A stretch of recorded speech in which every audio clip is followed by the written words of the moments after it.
ఒకానొక సందర్భంలో ఒక దేవుని బిడ్డను పిలిచి, అమ్మా నీవు సువార్త చెప్పాలి అన్నారు. ఆమె నాతో ఏమనిందంటే, అయ్యగారు నాకు వివాహమై 20 సంవత్సరాలు అవుతుంది, సంతానం లేదు, నీకే సంతానం లేదు, మరి యేసును గురించి నీవేమి చెప్తావు అని ప్రజలు నన్ను అడిగితే నేనేం చెప్పాలి అనింది.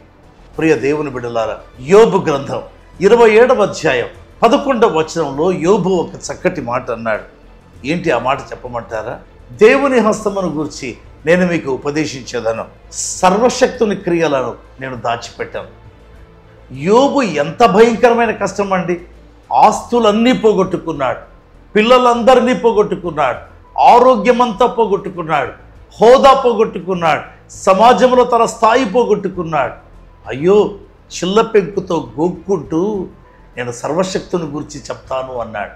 దేవుని ప్రియబిడ్డ, ఏ ఒక్క కారణం చేతనైనా సువార్త చెప్పను అనవద్దు, అది వాక్యానికి వ్యతిరేకం. దేవుడు మీతో మాట్లాడుగాక.